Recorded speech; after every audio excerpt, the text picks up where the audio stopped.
On this episode of Motorsport recently, we look back at the 8 Hours of Bahrain, talk about the silly season from various series, and so much more. This is Triple Crown Racing, let's get into it.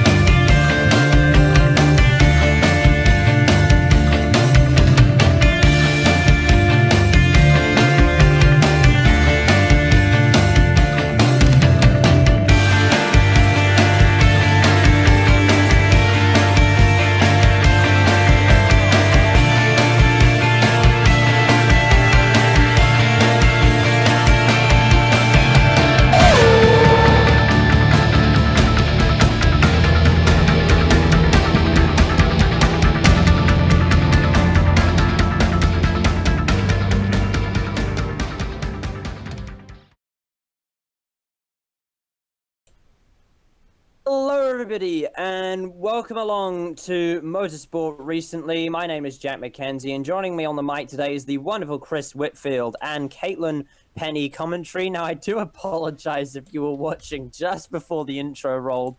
I was going to punch my Maltese friend in the arm, and if you still think that you'd be right, because we have Malta to blame for us being late today. So and we've lost Maltesers as a potential sponsor. One particular PC in Malta held me up. That doesn't mean it was Malta's fault. Well, he's still getting a punch in the arm anyway. So, Joe, if you're watching, I'm meeting up with you later today, and I'm sorry for what I'm about to do, but it has to be done. So yes, we're here for Motorsport recently. We've been away for a little while, but we're back after about a week's break. And we're live after overcoming a few little difficulties from the other side of the world from my point of view. So guys, welcome along. Thanks. Good to be here. Hello. Unfortunately, we are starting with a little bit of sad news. Actually, Chris, would you like to tell us about that? Yes.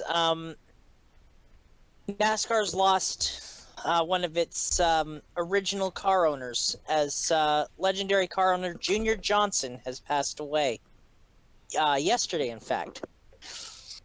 Johnson was one of the original stars of the sport, beginning as one of the top moonshine runners during the Prohibition era in the southern United States. He scored 50 victories in NASCAR's top division as a driver before retiring in 1965. He became known as a team owner that pushed the limits of the rulebook to great effect, with drivers like Cale Yarborough, Darrell Waltrip, Neil Bonnet, Terry Labonte, Jeff Bodine, Bill Elliott, and Brett Bodine.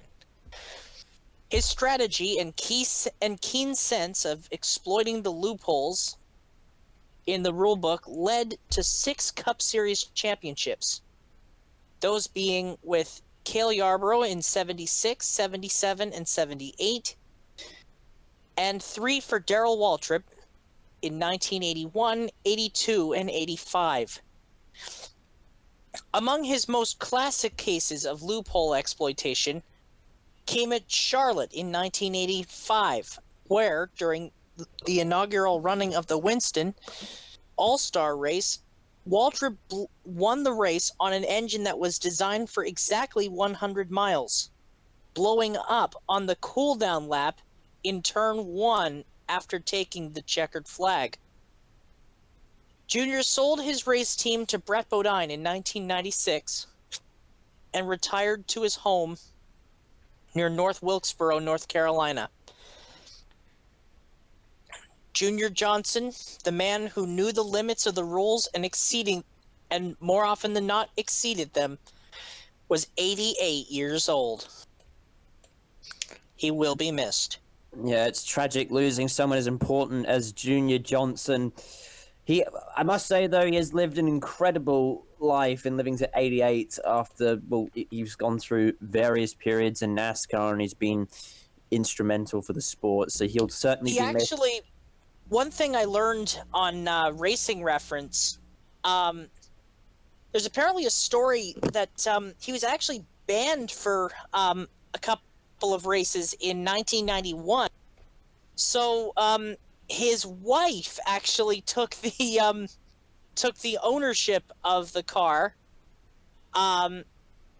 because took ownership of the car. They actually renumbered it to I think there was the number 31 and the number 97. I've got just looking for the story here, but wonderful story go ahead. about the 100-mile engine as well. That's a really good story. The kind you can retell a lot. Like, DW actually crossed the finish line. Yeah, that's cool. That really is. And then it blew up going into turn 1. Okay, so That's incredible. Oh, okay. So what happened was, Jeff Bodine and Junior Johnson were both suspended by NASCAR after it was found out that they had an oversized engine in their Ford, and basically what wound up happening was they put the number 31 on the track for Tommy Ellis in a couple of races, with his wife Flossie, with Junior Johnson's wife Flossie taking ownership of the car due to a loophole. Cool.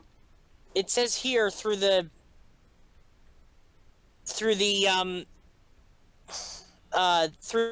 article, with Junior Johnson being banned from competing in NASCAR for the next 4 races, suddenly a new car owner entered the sport, Junior's wife, Flossie. It was perfectly legal for Flossie Johnson to enter the race. Just because her husband was banned doesn't mean she was.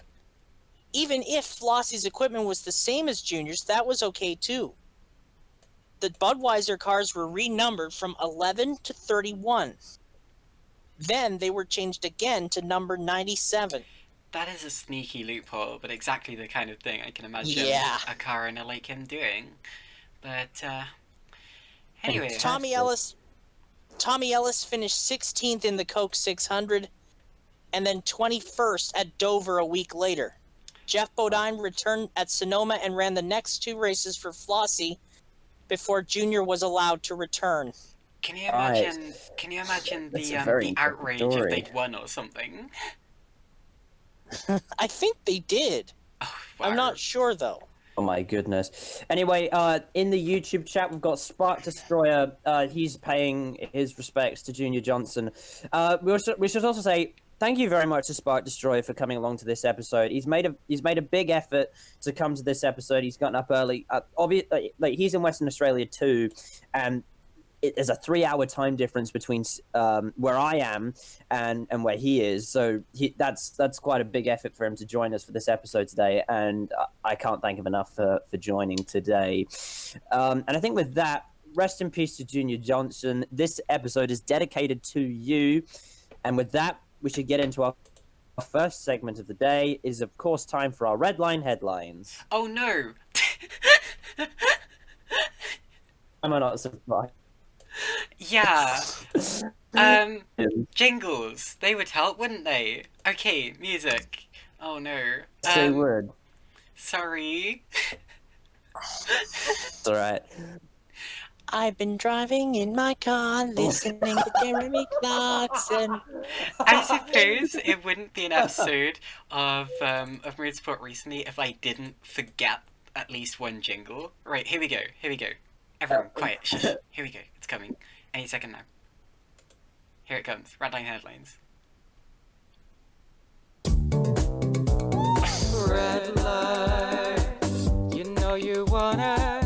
You know you wanna. You know you wanna. Headline. It's Red Line headline. It's Red Line headline. It's Red Line headline. There we go. So, Chris, take it away.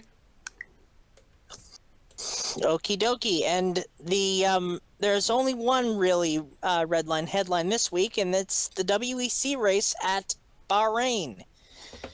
and it means Toyota took a 1-2 at the 8 Hours of Bahrain after turn 1 calamities sent the number 1 Rebellion and the number 5 Janetta spinning out. The finishing order for LMP1 was 7, 8, and 1. In LMP2, it was United Autosport taking a historic victory with the number 22 car winning out over the Jota number 42 and Jackie Chan's number 37. In GTE Pro, it was the number 95 Aston Martin taking first place honors, the Dane train, followed by AF Corse's number 71 and the 97 Aston. And in GTM, it was the number 57, the Ben Keating Porsche for Project 1 taking the victory, followed by the number 98 Aston and the 86 Gulf Porsche. And that is your red line headlines for December 21st, stroke 22nd, 2019. I couldn't believe it. Back to you, Jack. I couldn't believe Very it. well done. Sorry. Sorry, I'm not Jack, but anyway. I couldn't believe it. Yeah, so I think the reason... Correct me if I'm wrong. The reason you said it was a historic win in LMP2 is because that's United Autosport's first win with an Aura car. I believe so, yes. It's also their first ever WEC victory. It is. Wow. Okay. Caitlin, what were you going to say? Sorry for the interruptions. Yeah, I think I was having some lagging issues there. But yeah, what I was going to say is I couldn't believe it when the Rebellion and the Janetta collided off the line. Oh my goodness, like that was their chance to gain points back on the Toyota, because the Toyota had basically had a 6-ton anchor strapped to it. Such was its BOP, and yet they managed to win anyway because their opponents stuffed it all up at the start. And I have to say, it reminded me of Singapore 2017. It was a very similar situation where, you know, a car other than the top car could have capitalized, could have taken the fight back, and yet just didn't, because they wanted to like crash into each other or something. And I don't even know how the Janetta spun in all of that, but whatever the case, it was just ridiculous. I couldn't believe what I was seeing. Also, the number 1 Rebellion had problems later in the race, and then also I think the Janetta ended up retiring. I think.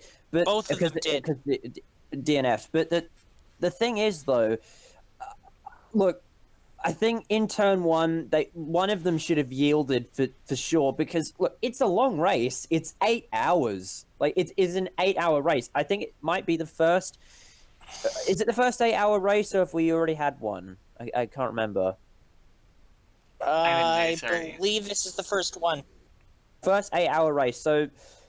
8-hour race, and you lose it all in turn 1. I mean, you know, just some racing etiquette would be good, and that's a bit of a shame. Like, I know, look, first of all, the Toyota BOP, I think, you know, they've almost created the opposite problem. So it's obviously just a short-term solution. They're just trying to see LMP1 through to the end, and it pretty much has meant that the Toyotas are getting an anchor strapped to them just to make the racing interesting, and it's a bit frustrating to watch because you know this isn't what would happen. It's almost sort of rigged that way, and yeah. That's sort of just the state of the WEC right now, to be honest.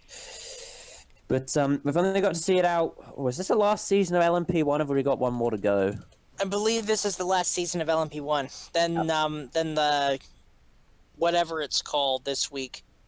Le Mans hypercar prototype super spaceship mobile. I think yes. Why not just call it GT1? I think they should just call it GT1 because that's effectively what it is. Except for one difference.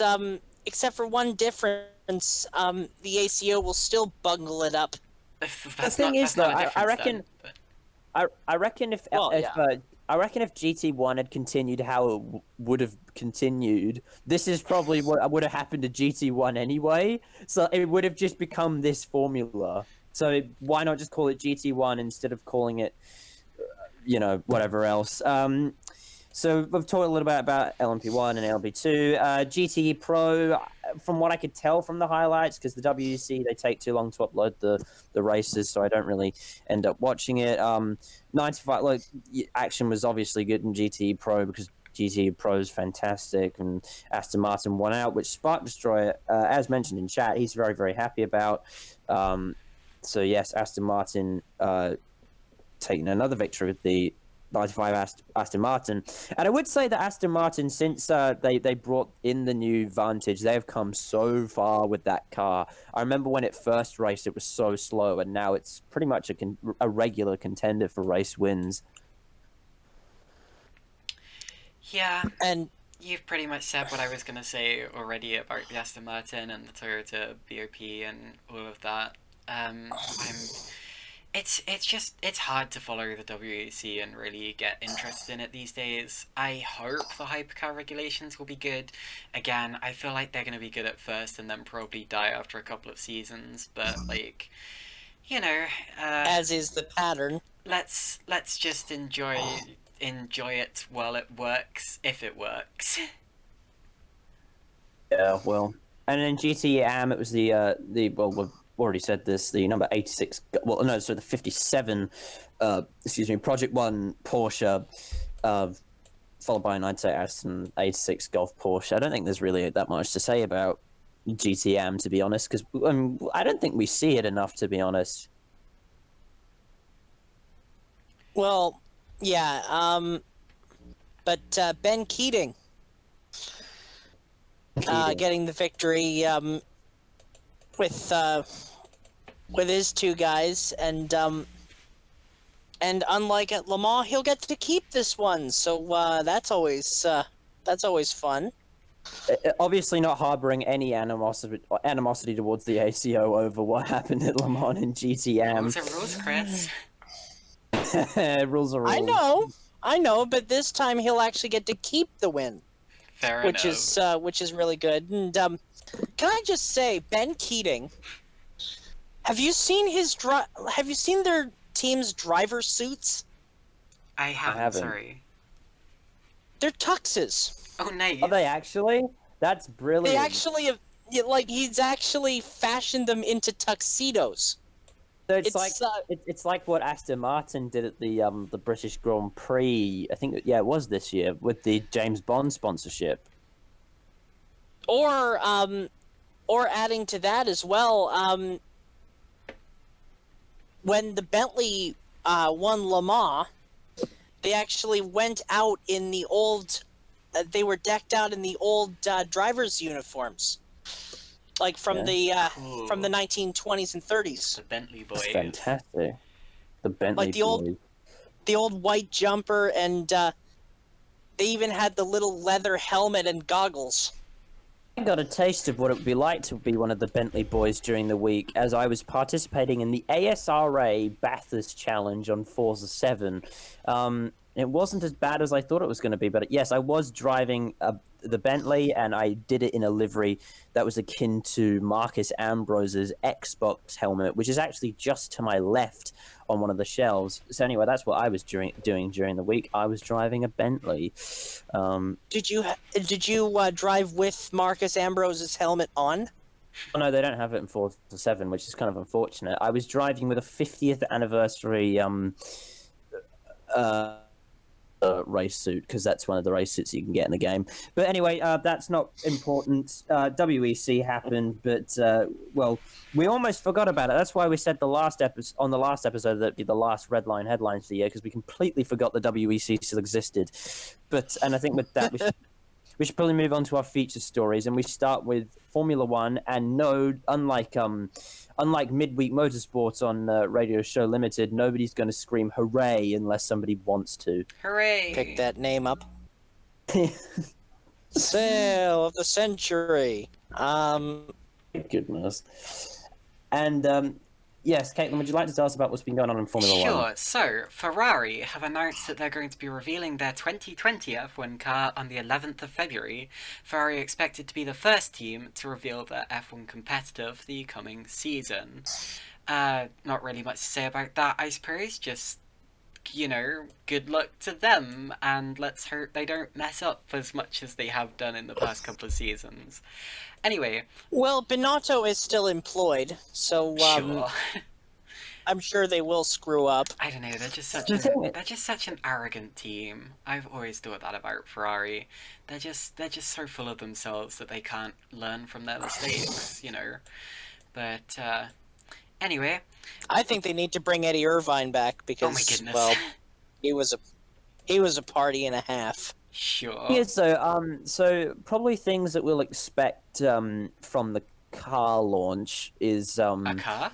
we'll probably yes, a car. Will it Second, have 4 wheels on it? we might have a 6-wheel Tyrrell like we did back in the old Will days. it have a but I'm steering thinking that'd wheel? probably be an Steering outlet. wheel. Give it to her. No, no, Caitlin, what it'll have is it'll probably have a tiller. Or have an apparent Like lack of a it would have a tiller arm in lieu of a steering wheel. Although I don't think that would pass FIA crash test. The FIA crash test because it would probably go right through the driver. Sure. Well, anyway, as I was saying, we'll probably see a new livery, which I'm expecting will still be red. Whether they'll go back to the sort of metallic red, or they'll keep with the Apparently, matte red. they're keeping the matte red. Apparently, I quite like it, Okay, actually. so they'll be keeping the matte. It's pretty good, actually.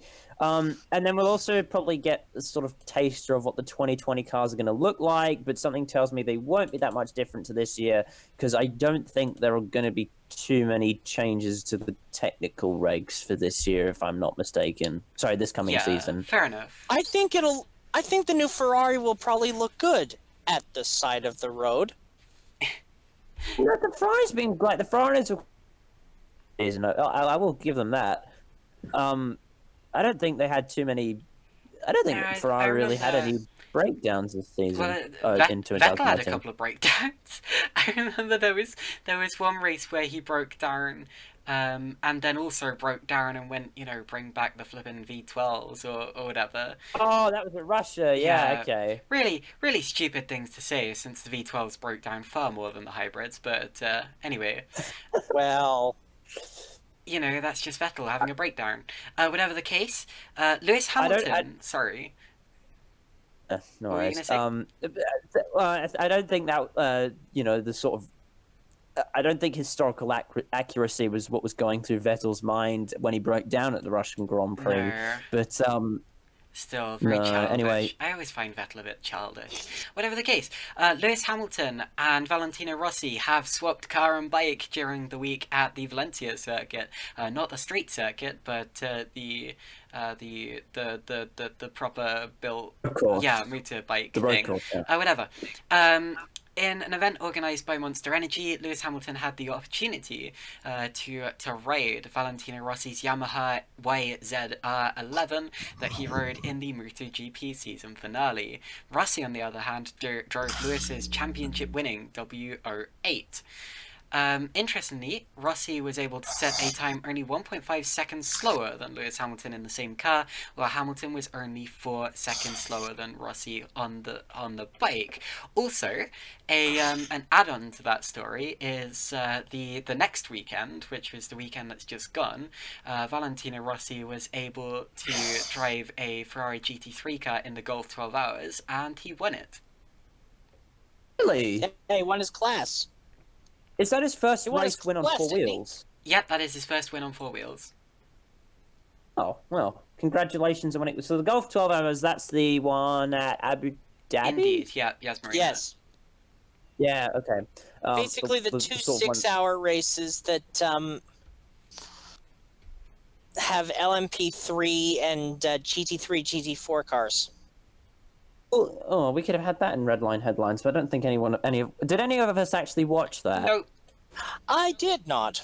Okay, I didn't either. I just know that Valentino Rossi won his class. I mean, if Alexander Rossi was in it, I mean, he'd then I'd dominate, probably watch but it. yeah. But well, yeah, because. But adding to that Lewis Hamilton story, this is not the first time he's swapped vehicles with someone. Good point. He's A few also- years ago, a few years ago, I think in 2011, That sounds right. he Yeah. actually went to Watkins. He went to Watkins Glen with his World Championship winning car from 2008, and swapped with former NASCAR driver Tony Stewart. You know, I think that was the first time that was I've seen the footage from that event. I think that was how I learned that NASCAR actually does race on road courses okay. I thought you were gonna say existed. many but years ago. Oh no, no, I didn't know it was No, there. And then also Lewis also got to ride a bike earlier in the year, I think it was. fair enough. Didn't Giacomo Agostini actually compete in Formula One? Did he? Of course, I'm referring to the British Aurora Formula One. Oh, but okay. I was gonna say I don't think so. But you know, if you want to look at bike races that went to F1, you have to look at the champion John Surtees. But anyway, yep, the very same. but There's also, I think, a couple more of them that come to mind. yeah, sure. Mike Hellwood is one. There have been some others as well, but we're getting a little bit off topic. But yeah, whatever the case, good for Alexander Rossi, I suppose. He's actually, not many people know, he's actually been racing Ferrari GT3 cars on and off ever since 2011. Although, yeah, I do believe this is his first win on four wheels. I actually watched Valentino's first rally that he did. Oh, nice. It was in a Peugeot. I didn't even know he'd done rallying. Yeah, he did a couple of rounds of the World Rally Championship in the early 2000s. His first rally, unfortunately, he wound up he spun into a ditch, but and unfortunately couldn't get it unstuck, so he had to retire. But actually, I have a theory now. Do we think that maybe we'll see good old Valentino Rossi maybe driving a GT Am car at the 24 Hours of Le Mans maybe in the future? I can see him doing that. Not the first time a rally driver's done that. It wouldn't be the first time. One thing I was going to say though is, I do think that Lewis Hamilton is going to retire rather than go to another racing series. However, if he was going to race something else, I can see him doing NASCAR, and I've said that about him ever since I saw the footage of him racing Tony Stewart's car. He just seemed kind of at home in it, if that makes sense. You know, in his element. He's always been slightly American for a British guy, if that makes sense. I think that's very. I will say that is a very, very, very bold prediction. But then again, what I will say, as unlikely as I think that may be, nothing's impossible. So you never know. Sure.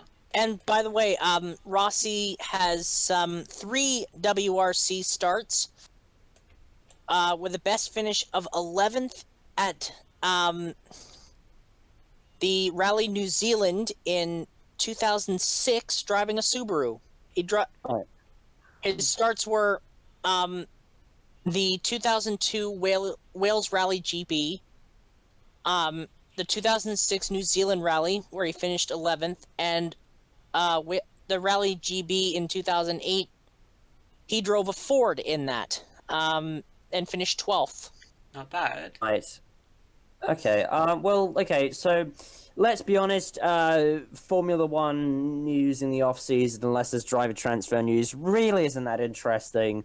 And apart from the Lewis Hamilton Valentino Rossi thing, it really hasn't been that interesting. So I think we should move on to something that actually is interesting that relates to the Bathurst 12 Hour. Now, a major entry was announced for the Bathurst 12 Hour.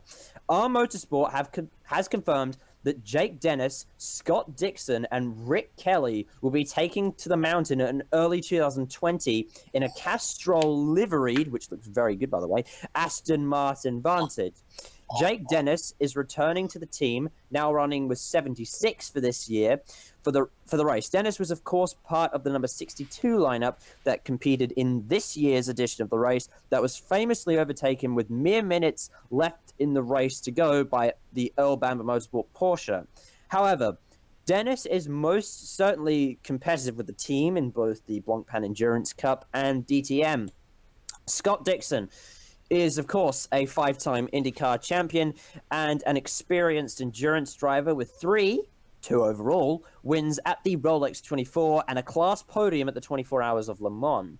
Rick Kelly was the 2006 V8 Supercars champion and has won the Bathurst 1000 twice. So some experience on the mountain will do him well. This will be Kelly's first run in the 12-hour edition of the 12-hour race on the mountain. Now, can I just say, first of all, the driver lineup is incredible. It was good enough to make national television here in Australia, especially with Rick Kelly being on the lineup, being, of course, a very famous supercars driver. Scott Dixon, fantastic, one of the best drivers in the world, in my opinion. And Jake Dennis, a very experienced sports car driver. And can I just say, that livery looks absolutely spectacular. You're not wrong. It looks brilliant. So I'm assuming the Castrol sponsorship that comes from Rick Kelly. And Yeah, the Kelly deal is the Castrol sponsorship is from Rick Kelly. But let me just say, when I saw that announced, I was like, Dixon on the mountain. Dixon on the mountain, yeah. I reckon this car will probably be in contention for the race win, and because the driver lineup is, let's just be honest here and up front, is absolutely superb. I should also mention, I do apologize for my little mistake. Spark Destroyers just pointed out that it's actually Rick Kelly's second run on the mountain. He in the 12-hour, apparently he came second some other time, which is weird because when I was writing this, it didn't say anything about that on Wikipedia. But then again, it is Wikipedia. But whatever the case, an incredible driver lineup, and I can't wait for this 12-hour now, which is happening early next year. Yeah. And be certain I'll be watching as much as that as I can. And have we got anything more to say on this? I'm well and truly looking forward to it. Bathurst 12-hour, always a wonderful event. Yeah, no, it's going to be cool. Don't know if I'm going to be able to stay up all night. It depends if I've got college the next day or not. I probably have, so probably not then. Or you could just do Team No Sleep. Yeah, but I've got GT Hub reference. Yeah, but then I've got college the next day, maybe. So. That's a bit whack. But anyway. I think the only problem that is surrounding the Bathurst 12-hour right now is the bushfires that are happening in Australia, and I can tell you this for nothing. When I was driving yesterday, just driving around the Sydney area, it was looking positively Call of Duty zombies outside, and of course there are bushfires in the country area, and wasn't there a firefighter that just lost their life recently? Two firefighters. So the Bathurst 12-hour, look, it depends on how the bushfires are dealt with over the coming months. I hope there's no damage to the actual circuit or facilities. But the thing is, though, that it's a question now of whether it will run or not. I can tell you this as well. Because we're coming closer to Christmas and coming to New Year's, usually we have a lot more, fireworks displays here. I'm going to a Christmas carols event tonight, actually, but and they usually have fireworks there every year, but they're not going to be doing the fireworks. So even stuff like that's getting cancelled now, and depending on how the bushfires, how they go, the 12-hour might be in danger. And this is how touch and go it is. I can tell you, one of my friends who lives in South Australia, they made the decision to evacuate their house, Ooh. only for the wind to change direction at the last minute, and their house was saved. So that's kind of how touch and go it is, and it remains to be seen if the race actually runs or not. I really, really hope it does, and I really hope anyone who's dealing with the bushfires are okay. And hopefully, Absolutely. by the time the race rolls around, we will be able to enjoy the Bathurst 12-hour to the fullest. And I Yeah. think with that, we should probably move on to our next few news stories, which relates to IMSA, which is Chris's area of expertise. Would you like to tell us what's been going on there? Yes. Aston Martin will be fielding a factory entry into the 2020 Rolex 24 in the GTD class with Paul Dell'Anna, Ross Gunn, Pedro Lamy, and Matthias Lauda taking up the driving duties. This means that not one but two Aston Martins will be competing in the GTD class at the 24 Hours of Daytona. AMR, of course, sharing the grid with Heart of Racing. This is the first time they have competed at the Rolex 24 since 2017. So, Aston Martin. sorry. Well, Aston Martin have also said they're not ruling out a GTLM entry into the IMSA WeatherTech Sports Car Championship in the future. That's All right, exciting. now go. Sure. Okay, so I have a bit of confusion, and I may be getting this completely wrong. So, World's Fastest Gamer, the winner, one of their prizes was a drive with an Aston Martin at the Daytona 24 Hour. Now, I presumed initially that meant the Rolex 24, but I wonder now if that meant one of the support categories, because I don't see them on the entry list anywhere. We're looking for James Baldwin. So I presume it would have to be one of the support races. Might be in the Continental Tire. I think it might be in the Michelin. It might be the Michelin Pilot Challenge. Probably, Michelin in one of Pilot the Challenge, automatic I Aston. I can't remember what the team is called. It's one of the Aston Martin teams anyway, but Wait a minute. Let me see if there's a announcement here. yeah, I looked around for that. Honestly, I just got confused every time I looked. To Twitter. Sorry. Anyway, Oh, yeah, my that's completely off topic. Whatever the case, yeah, good to see Aston Martin launching a strong lineup once again for the Rolex 2024. I always like the way that the Rolex 24 is the first 24-hour race of the year because it's such a strong one. Ooh, I don't think it is. I think there's the Dubai 24 hours. True. It's the first like fully professional one, basically, or mostly professional one anyway. It's not fully professional, but you know, You can skim over the Dubai 24 hours and just pretend it doesn't exist. yeah. I've never been that much of a fan of the Dubai 24 hours. It's okay, but like, you know, I wouldn't sit through the whole thing. But with Daytona, it's it's big. I think he might be in the Heart of Racing entry, but I'm not sure. I don't know about that. I don't think he is. Well, I'm sure it'll become evident closer to the time anyway. Anyway, right. But yeah, it's been a big week for Aston Martin actually. Lots of stuff happening there. But well, now we've got to talk about BMW actually, because we have even more IMSA news. Yes, BMW have confirmed their lineup for drivers for the 2020 IMSA WeatherTech sports car season. John Edwards and Jesse Krohn will field the number 24 full-time, with Chaz joining them for the endurance races. In the number 25, Bruno Spengler is coming over from DTM and will be joining the full season entrant with Connor DeFilippi, with Philip Eng and Colton Herta driving in the endurance rounds. Colton Herta? Can I just say, that is... Well, he won last year. He won Daytona last year in the 25. Ooh. Yeah, he won GTLM last year. Who? Colton Again, the Herta? BMW is a car that's come. The M8's come quite far. It has. I completely forgot that Colton Herta was even in it. Never mind. That's all right. I didn't remember. Oh, yeah. I sort of didn't remember that Colton Herta was in it until I was checking the entry list from last year, and I was like, Colton Herta was in this, really. But yeah, strong lineups for both of the BMWs.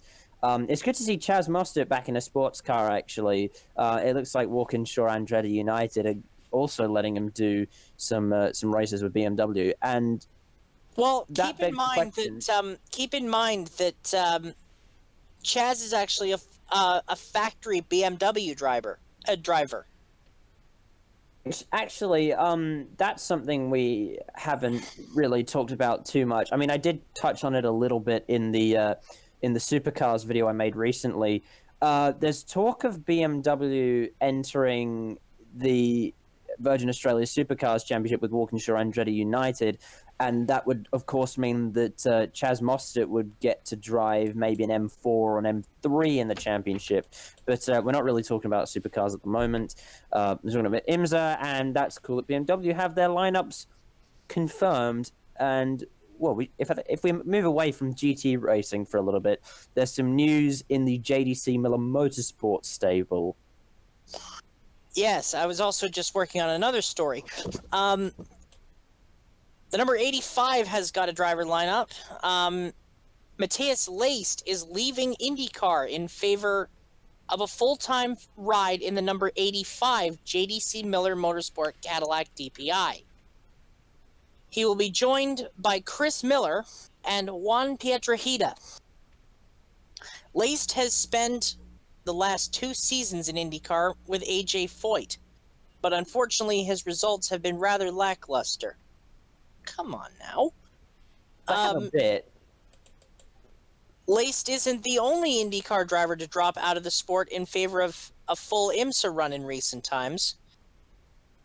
Sebastian Bourdais, of course, driving the sister JDC car after being released from Dale Coyne Racing.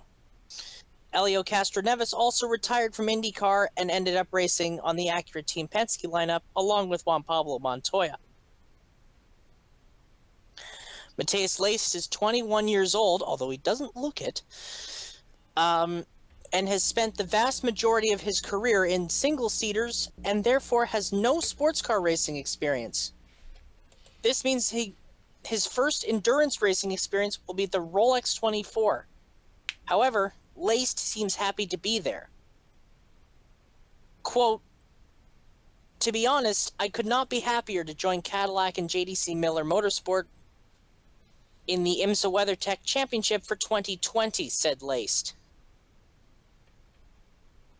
And I wish him the best of luck this year. It's going to be a bit of a struggle, I think, because unfortunately JDC had a not too good season last year, but compared to past seasons. But well, I think the reason for that, they've just gotten the Cadillac DPI, and they're trying to work that car out. I think, look, there'll definitely be a learning curve for Matthias Leist, but despite his results in IndyCar not being the best, I reckon if he can adapt and if he can learn in a sports car, then over time he'll certainly be very good at it, and maybe he'll be better in a sports car than he was in an Indy car. Yes, and I think he's a solid driver, and it's a really solid lineup. Because Chris Miller, of course, has won in the IMSA WeatherTech Sports Car Championship before. He won with Misha Goikhberg and Steven Simpson at Watkins Glen in 2018. That was a fun race. I remember that one. That was one of the best races I've ever seen in the current IMSA.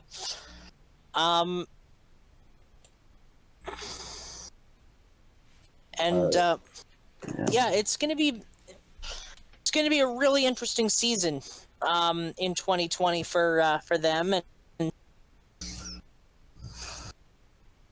I think next year should be very, very exciting. I mean, JDC, they're taking on lots of new drivers. Sebastian Bourdais being one in particular, Matthias Leist joining the team, and IMS is growing, and you get more high-profile drivers into the series, and it should be unless very you look at exciting the this entry year. list for the Roar. The entry list for the Roar also was announced. There are 40 cars for the Roar.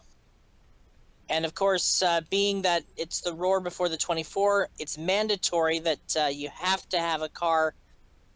So basically, it's the locked-in entries for the Rolex 24. So I believe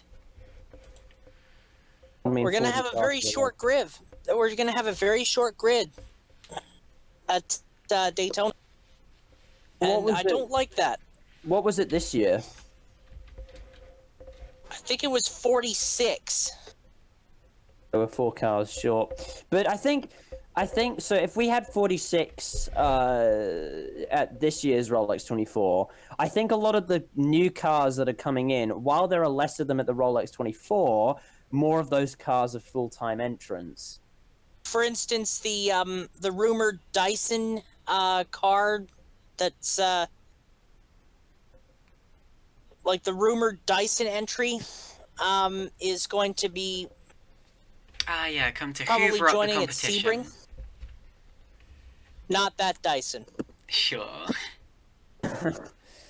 Oh my goodness. Not that Dyson, but Do you remember when we got completely lost on Dyson jokes? Oh no, we're not doing this. Oh God. We are not doing this again.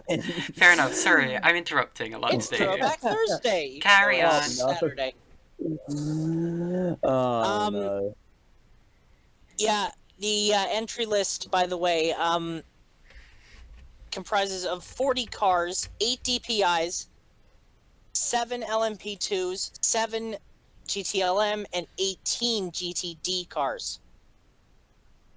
That's strong, actually. Look, that is certainly enough cars to have a race, and While the good thing is, numbers, the numbers may be lower.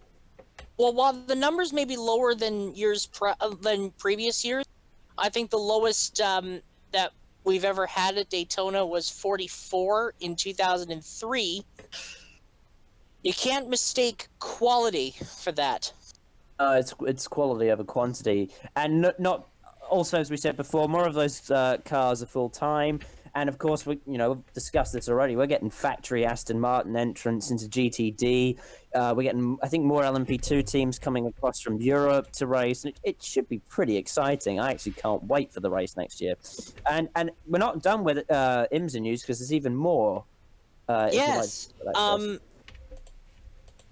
Rickware Racing has announced their lineup for their LMP2 Riley Multimatic. The drivers in the number 2 Riley will be Cody Ware, Mark Fame, James Davison, which was a surprise, and Autosport Young Driver of the Year award recipient Jonathan Hoggard.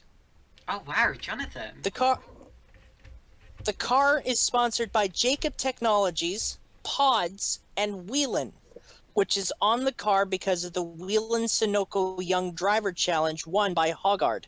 Now, Caitlin, I don't really know much about Jonathan, but how is this little guy? So, I know the name. I can't remember whether he did Ginetta Juniors or Formula 4. It was one of the two. Let me search up his... I think it was Formula 4. Sure. I remember watching him drive, because I used to watch a lot of British F4. Unfortunately, he does not have a Wikipedia page, which makes it trickier. But anyway, yeah, you're right. He's done British F4, British F3. Okay, if he's done British F3, there's going to be... Right. British F3 2019. British F3 2019. Sorry. He was okay. He was second in that this year, so really not that bad at all. Picked up 1, 2, 3, 4, 5, 6, 7 victories from 24 races. Yeah, not bad at all. Good. I think actually that's a stacked driver lineup, because James Davison's also a pretty big shoe, and he's going to be. He apparently has expressed interest in running the Daytona 500. Driving somewhere. We don't know where, but I want to do the Daytona it could be 500. where. It looks like over the past few years, well, actually, last year in 2018, Davison actually got a run in with Joe Gibbs Racing in the Xfinity Series. He did. He actually won a couple of stages. The year before in 2017, he also ran with Joe Gibbs. Yeah, in the 20 car. Yeah. And he almost won a lot of the races he competed in because they were the road races. The only race the only race he did this year was the Indy 500, in which he finished 12th. That was the only thing he's done all year. Oh yeah, because Gibbs had Gibbs experimented with drivers like Jack Hawksworth and oh, speaking of Jack Hawksworth, there's even more IMSA news. But we're covering that later in the episode. Which we'll get to. Which we'll get to. Which is actually interesting because that's in a Supercars crossover news section, because all of the Supercars news happens to cross over with other series. But we'll get to that. And I think we should probably move on to some IndyCar news, which Caitlin is actually doing this. Yes, so, IndyCar news, here we go. Let me just find it. Heck, right. Alex Paolo has been given a full-time drive with Dale Coyne Racing for the 2020 season. Little bit of a downgrade from Sebastian Bourdais, if you ask me, but never mind. He will be racing under the Dale Coyne Racing with Team Go banner. Paolo was, of course, on the DCR shortlist. He was joined at the top of the list by Sergio Sette Camara, James Hinchcliffe, and another driver that was never publicly announced. It is understood that Paolo is in good standings with Honda, but whether or not he has an actual engine deal with them is remains to be seen. Quote, "I'm very excited to be coming to America to race Indy cars. I'm grateful for all that have helped me to get to this point in my career, and especially Dale Coyne and Mr. Kazumichi Go for giving me this opportunity," said Alex Paolo.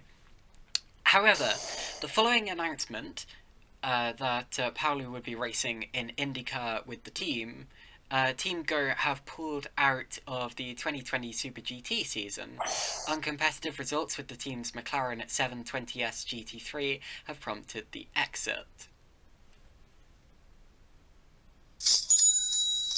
What was that for? Well done, Chris. Oh my goodness. But anyway, I think Paolo will be a pretty good shoe, actually. I made a video on this a little while ago. And I think out of the drivers on the shortlist, Paolo would probably be. I just realized I pronounced his name two different ways in the span of about 2 sentences. I'm not entirely sure how it's supposed to be pronounced, but yeah. But I said in that, I think I said in that video that he would probably be the best choice of the team. I know that James Hinchcliffe was one of the options, but then again, Hinchcliffe has kind of had his chance in IndyCar, so I think it's probably. Joking. I know. I don't know. I'm saying I am actually a fan of James Hinchcliffe, but I think they may as well have experimented with somebody new, and I think like Taylor's a Sergio Sette Camara.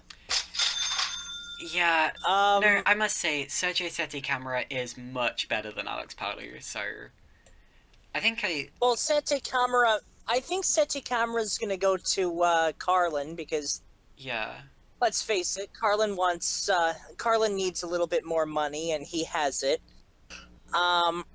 Palou, I'm going to give him a chance. yeah.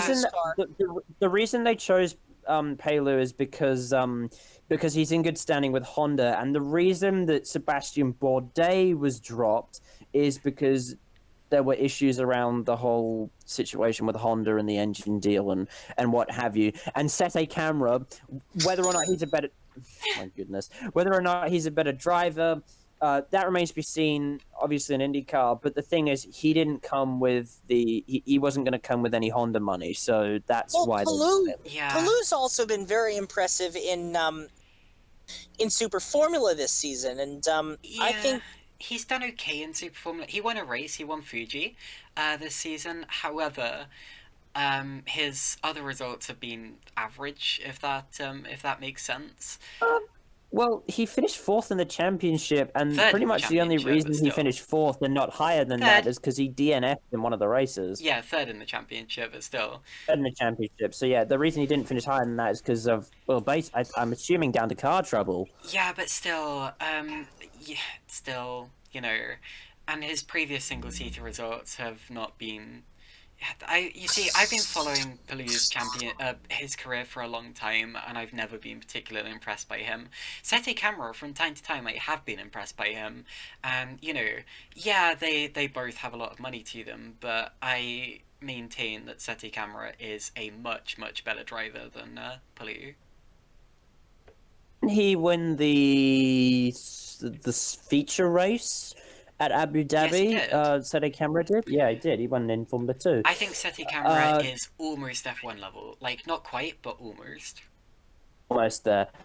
Question is whether or not there'll be a seat for him in the future, and that remains to be seen. In YouTube chat at the moment, Spark Destroyer, on the subject of engines, which we were talking about before, he says that Ford should partner with Cosworth again and make customer IndyCar engines, and I'm pretty sure that would be very much welcomed because, well, the more the merrier in IndyCar, I suppose. So all I know is I miss the old 2.65 liter turbo V8 screamers. Who doesn't? They were absolutely the best thing on like going 240 miles an hour at California. That was. Whew. I thought they sounded That's terrifying. Honestly, there is.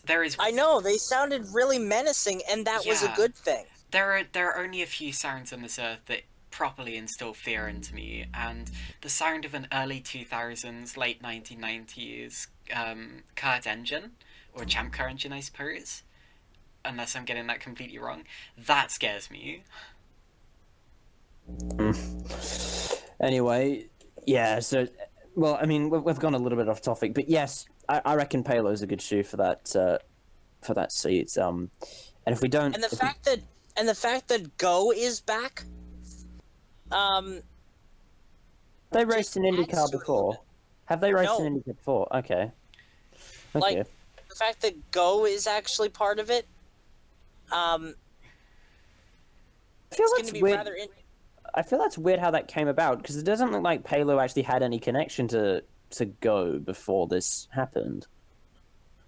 Didn't he drive for Go in Super Formula? No, I don't think so. Or maybe he drove the endurance races. He drove for Nakajima or whatever. TCS Nakajima. Yeah, so he had nothing to do with Team Go, and then somehow he's ended up driving for them. But whatever the case, that's happened anyway. Because he thinks he's gonna go places. Oh my goodness, oh my goodness. You know, Caitlin, it's a good thing I couldn't find the sound effect, the Family Fortunes buzzer. Sure. Which I think they've removed. Oh no. Anyway, we should probably move on to some supercars news, which is interesting because there's some more IndyCar news in the supercars news section, and we'll explain why in a second. So Scott McLaughlin has been given an IndyCar test by Penske. The test will be taking place at Sebring in January. Quote, Scott has been incredibly successful for DJR Team Penske over the last 3 seasons, and he has become a true champion of our sport. He certainly embraces new challenges, and we think this is a great opportunity to utilize the IndyCar Series rookie testing program so Scott can experience what it is like to get behind the wheel of one of our IndyCars, said Roger Penske. McLaughlin has shown great interest in potentially making a move to NASCAR over the past few years. Perhaps the IndyCar test could mean a few races for McLaughlin in the series and maybe in the future, maybe even an Indy 500 run, which would probably help him out in his quest to go racing in the US. So what do you guys think? I hadn't heard about this before, so we'll see how it pans out. Sorry, I know that's a really like basic answer. I want to see that. I would really want to see that. Is there any reason why Scott McLaughlin wouldn't be able to race at the Indianapolis 500? Apart from if he was dead. Oh, that's a bit grim. Yeah, That's a bit grim. That's a bit grim. It's true. Anyway. Oh, okay. he has to basically pass his rookie test, Right. and basically my understanding is that the test is actually it's basically his rookie test to run on a simulated street course. So I would love to see wait, is there a clash with the Toronto Indy weekend? He says with a giant smile on his face. Because you know you're going to be guards that's run through Indy weekend. I mean, I'm already planning to head to the Pinty's series race at Oshweekend Nice. in August. Yes, a race that you've shown great enthusiasm for. It's racing on dirt. How can you not like that? Anyway, Spark Destroyer is asking, is the test also for the new IndyCar screen for Penske? As it will obviously refer to the Aero screen. Well, I think they've done enough testing with the other teams with the Aero screen, so I think it would just be testing out Scott McLaughlin in the car, not so much the Aero screen. I mean, if they were going to do that, surely they'd get one of the regular drivers to do that test instead. Hang on, I think I may have just seen another one. I think I may have just seen... continue with the next story. Right, okay. Another bit of supercars news, which happens to relate to IMSA. Shane van Gisbergen will race at the Rolex 24. He will be driving in the number 12 Aim Vasser Sullivan Lexus alongside Townsend Bell and Frankie Montecalvo. Gizzy won't be the only supercars driver in the field. Chaz Mostert is, of course, returning to BMW to race for them, as previously mentioned. Van Gisbergen joins an already star-studded lineup, as previously mentioned, Townsend Bell sharing a car with him, and 2019 NASCAR Cup Series champion Kyle Busch sharing the number 14 with Jack Hawksworth and Parker Chase. So, Aim Vasser Sullivan, they've managed to kidnap some very, very talented shoes to go race for them at the Rolex 24, and will add to the already star-studded lineup of drivers racing at the Rolex 24. And as Chris usually likes to say, is it Daytona yet? Mm-hmm. Have you found what you're looking for, by the way? Yes. There's also something that broke just a couple days ago. Right. The driver lineup for the Heart of Racing car has been finalized. Fair enough. Yeah. Alex Riberas and Roman DeAngelis will be doing the full season in the Aston, with a certain Danish driver with wild hair. That would be Nicky Team. That would be Nicky Team, yes. I was gonna say Nicky Jan Team will be Magnussen. running- No, that's Tomas. Oh, my maybe- goodness. Well, he had wild hair back in the mid '90s, but That was a joke because he's no, bald. Nicky Team is. Well, he wasn't when he drove for Stewart, but Fair enough. Actually, didn't. and McLaren, Sorry, carry on. and Bald, yeah, or he does will- just have a large forehead. well,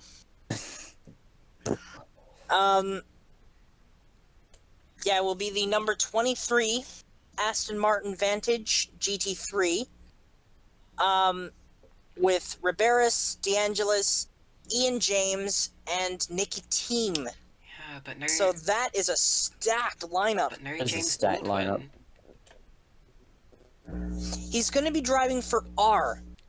He got a contract with R Motorsport. Okay, is that in the? So I think he's going to be in the I think he's going to race at Bathurst Who? James Baldwin. in the 12-hour. In the 62 Oh wow, that'd be cool. lineup. Yeah, but where's he? I know he's going to Daytona in something. Is it in the Rolex or support race? I haven't seen that, but I would imagine it's the Michelin Pilot race. Fair enough. So anyway, Shane And Van all I could Gisbergen, actually, that's quite how did Aim Sullivan manage to hire him? because And he's Kyle a Busch, missile. for that matter. He's a missile. That'll be Like, that'll be it. I reckon Aim Sullivan, with their two very strong lineups, they'll be definitely competitors for the win in GTD. Yeah, I think actually, and like I've said, like this is not the first time that either of them have raced at Daytona in a sports car. Kyle Busch actually did the 250 race back in the Grand Am era, back in 2009, driving a Daytona prototype with Scott Speed. And Right. Giz actually, I believe, has run there a couple of times. Most recently, I think, with the WeatherTech team, if I remember correctly. Didn't Kyle Busch also drive on the Wayne Taylor lineup a couple of years ago? No, that was Jeff Gordon, F. Gordon. I knew it was one of the NASCAR drivers. and they But, won. Yeah, But, And Kyle's a factory driver with Toyota, so he can actually he can work out this deal. But let me tell you, that Lexus lineup is like every one of these lineups is stacked with talent. no, it's incredible. It's like a racing crossover episode, and I can't wait. Do we have a provisional Daytona- entry list anywhere? Not now, not for the drivers. There's one on Wikipedia, which I'm pretty sure is close enough to the real thing. Fair enough. But yeah. Basically, there's 40 cars entered for the Rolex 24. Well, for the Roar. There may be a chance of perhaps a couple more joining. Maybe like 42, 43, but don't know yet. Okay. Anyway, right. I think we've gotten our supercars and IMSA news out of the way, and I think on that note, we should probably move to our final segment of the day. Yep, I am ready with it. So, If you are ready with the jingle, it is of course time for our Miscellaneous stories and points that we missed, and therefore recovering OTM. Boom. there you go. So, right, who's gonna start? I'd like to talk about the first story. BTS have become ambassadors for Formula E. Now, if you've been following this channel and the Instagram page in the last couple of days, you know my opinion on it. But apart from a very small number of people, I seem to be universally disagreed against. So, you know what? Go have your fun with Formula E. But I want to know what you guys think. They're the people who... I'm just waiting. Sorry, go ahead. I'm just waiting for the crossover between the International Lawnmower Racing Association and the Wurzels. Yes. We've got to make that happen. Combine harvester racing. Let's go. Yeah. Combine Harvester Racing. But, Word. BTS, they're the people. They're the people who did Gangnam Style, right? I'm joking. Oh, that was I'm Hyde. joking, guys. Oh my goodness. Well, I don't know. You did say earlier in the series that you thought hash browns were mushrooms, so I don't know what to believe No, anymore. I was joking. I told that joke to I have a friend who's really into BTS, and they, oh my word, their face, if looks could kill, oh my word. Oh, I hope that you weren't. smack you, No, did of they? course not. But it was so funny. Um, but yeah, no, I think it's good from a business point of view for the series. I just think Formula E is just so funny. It's Uh, it really can't be taken I think seriously. I think it's very bold to try and have an ambassador with 3 letters in their name once again because oh yes, because it went so well the first time. Who was the first one? KSI, KSI. which I Um, also made a video about. Actually, yeah. can I What just went send a wrong? message to Formula E real quickly. If What went wrong with I KSI? I have two videos on this. Okay, so can I just send a message to anyone who from Formula E who is listening? Can you please keep continuing to make questionable marketing decisions so I can make an annual video on that produces a lot of views because it's really really good for me. Oh wow. And I feel like before we move on to our next point, can I just reiterate something that may have sailed over some of your heads if you were watching the video that I made on this?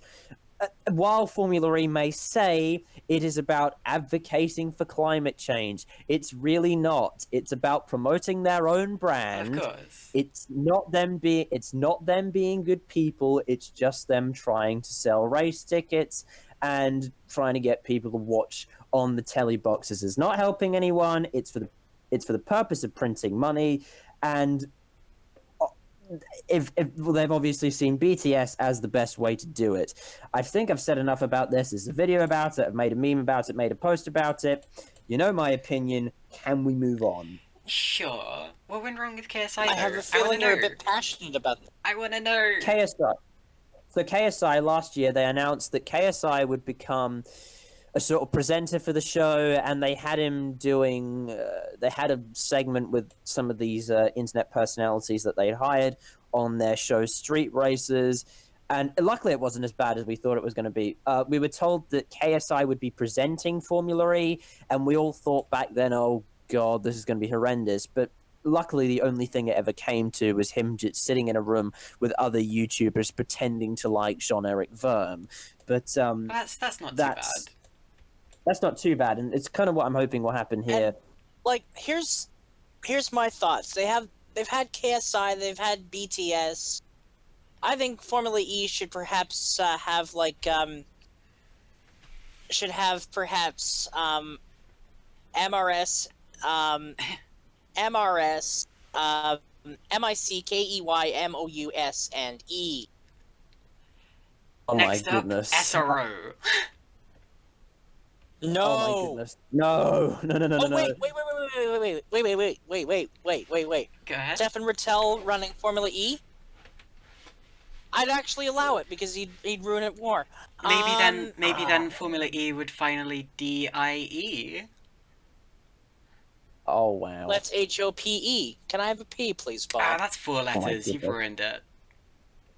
Never mind. Oh, Can I have a dear. P, Right, please, can we move on to our next couple of Yes. stories? Because these are some things that Chris might be quite interested in. Yes. Corvette is going to be entering a single D8R at the Lone Star Le Mans. It will be the second competitive race for the C8R after the Rolex 24. And all I can say to that is I actually am looking forward to Coda. Genuinely. I think we're all looking forward to Coda. That should be a good race, actually. Well, obviously not in LMP1, but it might be good in the GT Pro and GT Am classes. But anyway, some news about the Rolex. Even more news about the Rolex 24. I feel like we've talked about it a lot today. Oh, there's been a lot of stuff happening. Ooh, this is an interesting story, actually. Harrison Newey is going to be driving, I believe, the number 81 Orica 07 for Dragon Speed I wonder. in Daytona. I wonder if he's annoyed yet of being introduced as Harrison Newey, son of Adrian Newey. Probably. Well, I just I didn't actually introduce him as such. I introduced him as Yeah, but I was going to. Oh my goodness. yes, but I introduced him as Harrison Newey Fair enough. in In an upward inflection. in that exact tone as well. In an upward inflection. Well done, Chris. Yeah. Yeah. Anyway, right. So, I've unfortunately, been working on my Tony Blair. and can we just remind you? I know we won't be back for the 2020 Rolex 24, but can we just remind you all that that Pastor Maldonado is a Rolex 24 winner, and He's the defending winner, in fact. he's defending Rolex 24 winner, but he doesn't have a drive this time, which is a massive I shame. wouldn't be surprised if he's in the Era Motorsport number 18. Imagine him driving for Starworks. I think you'd ascend if that happened. No, they've got their lineup already. There's room for one more the merrier. Can you imagine if you won overall? Wouldn't that just become the biggest meme? Oh my goodness. Be brilliant. I'd love that. He's already got a watch. Have more Australian news actually. We have 3 stories in a row about what's happening in Australia. So Team 18, they've completed their supercars lineup for 2020. So the number 18 car will be driven. I should also explain that this team is expanding to 2 cars for next year. So the number 18 car will be driven by Mark Winterbottom and James Golding, and the other car, which we don't know what the number's going to be yet, but it's to be announced. Scott Pye will be joined by Dean Fiore for the endurance rounds in the other car. So Well, Team 18. If they completed their numbers, surely they can fill out the numbers for their second car. We don't know what It's not the car num- complete. we don't know what the car number is going to be. Yeah, but we- it's we- not complete now. I take it there's a joke that I'm not Why getting not? here. Is number 19 taken or number 17 taken? I don't know. Well, the 17 is taken, of course. It's Penske, and Oh, of course it's the Penske. What am I thinking? It's like the most famous car from this year. and this man Supercars had racing. his bacon and eggs. I have had my bacon and eggs. It's almost as bad as the time when I completely lost my ability to speak and said French instead of French on record. So, I was not in a good way that morning. I was Anyway, only nursing a hangover. is number 19 taken? I I think so. don't know. Who Well, had that'll it be what- before? I don't know. Hold on, I can check the entry list. Hold on, it's 2020 Supercars Championship. Let's just have a look here. Number 18 does not appear to be taken. So You mean, 19. yeah. 19. Oh my goodness. It's okay. Yes, number 19 does not appear to be taken. So Team 18, if you happen to be listening, 19's available, and that's probably the number I'd recommend. Also, more news about the Bathurst 12-hour. Honda Racing JAS, I believe, or is it JAS? I'm not. JAS. Okay, But so it's a Honda right about that. Jazz. Do you like? It's a Do you Honda. like? Do you like jazz? You know the Honda Do you like Jazz? jazz? Yes. They should enter one of Honda those. jazz. No, They probably wouldn't be. a taste for freeform jazz. My goodness. Anyway, I don't care how it's supposed to be pronounced. It's the Honda Jazz Racing Team. That's what it will forever be called now. And they are to contest both the Intercontinental GT Challenge, which of course includes the Bathurst 12-hour with the Honda NSX. Also, news relating, the final little bit of news relating to the Mountain, and our last miscellaneous stories and points that we missed and therefore covering now, TM Bing.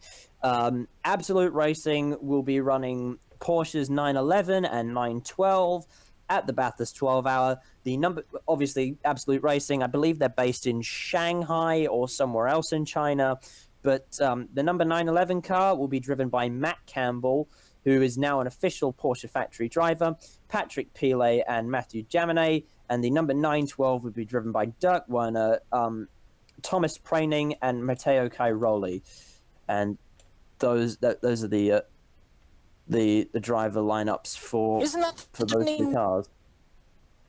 The 911 car, wasn't that the defending winner?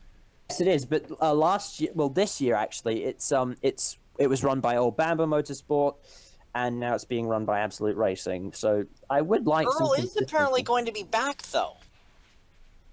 With Old Bamba Motorsport, or actually driving. Earl Bamber Motorsport. Right. Okay. Well, that'd be interesting to see what cars they end up running, and They'll be running Porsches, but and who the driver lineup is going to be. It'll be interesting to see if El Bamba, as a team owner, decides to get behind the wheel. But whatever the case, and that's going to do it for miscellaneous stories and points that we have missed, and therefore covering now TM Bing. Now we do have one final thing to discuss. Most of you guys probably know this if you've been up to date on social media or just looked at the thumbnail of this video. After careful consideration, we've come to the decision that Motorsport recently will not continue full-time in 2020. Simply due to the stages of our lives that we're in, we're about to become a lot busier with external things. In my case, at least, I'm going into my second last year of high school and have the dreaded HSC coming up in 2021. As such, this will be the final episode for the foreseeable future. First of all, I'd like to thank everyone that's been involved with this. First of all, my two brilliant co-stars that have stuck by me throughout 2019 and have been involved with making most of the podcast episodes. I'd like to thank Finnick Arrow on Instagram for creating all the graphics you've seen on screen throughout the series. I'd like to thank Freya Edwards and at SRI Smoking Puppy for writing the scripts and the script articles behind the scenes. I'd like to thank anyone who's offered their services and been a guest or guest star on the show this year. I'd also like to thank the fans of the series. While admittedly there aren't many of them, the ones that tune in or watch post-recording every week have been amazing. Some of you have been here from the very beginning of the old version of the show back in 2018, and some of you may have joined last week. I really don't know, but I have every one of you to thank. While this may be the end of a chapter, I don't see this as the beginning of the end, but rather the beginning of the end of the beginning. Which one? I eventually got there. While we may not be together as frequently, Chris, Caitlin, and I certainly aren't through yet. We'll be doing something in 2020, and while we haven't entirely worked out what that's going to be yet, expect whatever we do to be the culmination of our hard work and creativity. First of all, I want to say this year, the more than 30 episodes were produced this year. It's been an incredible achievement how much work has gone into this, and we should be very proud of ourselves. Thank you to all of you who have listened or have watched the series, and to whatever next, this Triple Crown Racing, let's get into it. And well, the chat's being flooded with love hearts right now, which is fantastic. Let me get in on this quickly. I shut YouTube because like I don't want it to lag my stuff, but like I gotta gotta show the love. You gotta get in there. You gotta show the love. Again, thank you very much to Spark Destroyer. It made a massive effort to come and listen live this morning. Congrats, getting up you were at our 6 only in the morning. viewer. Only viewer this whole episode. But I reckon there'll be a few more watching post-recording. And to those people, thank you very, very much. And look, I mean, as I said, I know there aren't many fans, but the fans that are here, you're absolutely incredible. And thank you so much for sticking by this show in 2019. And I've absolutely loved bringing this series to you guys. It's been certainly one of my pride and joys for this channel and just in general. Actually, I've while it's been difficult to make them sometimes and a lot of work goes into them, I really have enjoyed doing this, and I've loved doing it with Caitlin and Chris. So but I mean, that doesn't mean we won't ever do another episode. But this is the last episode we do plan to do. So And can I just say, like, these past 31 weeks have been an amazing ride. certainly has And been.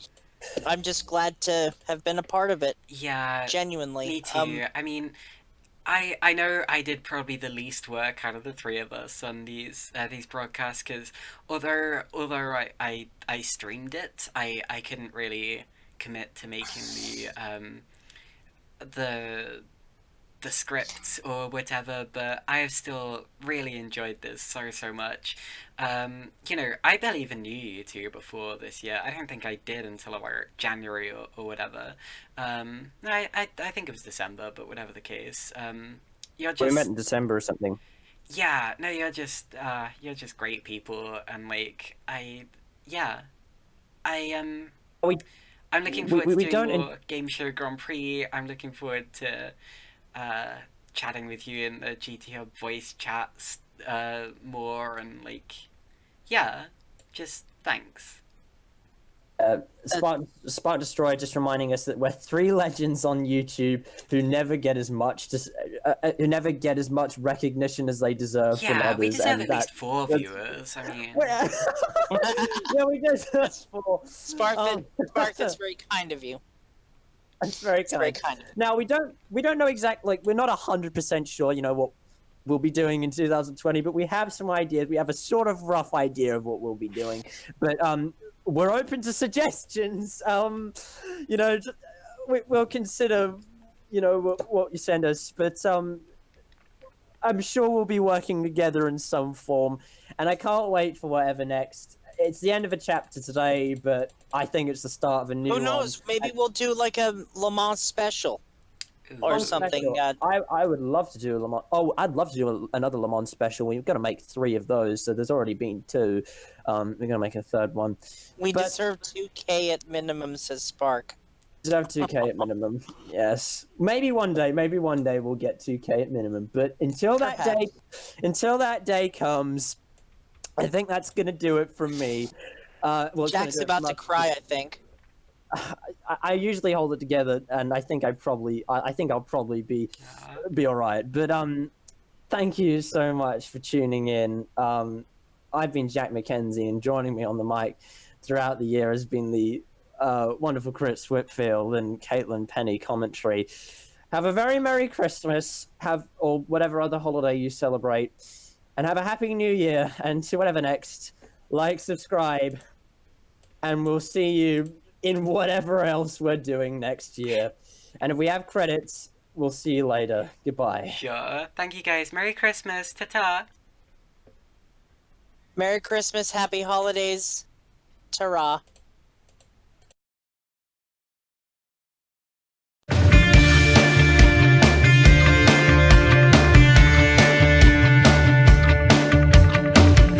Credits master. What's going on?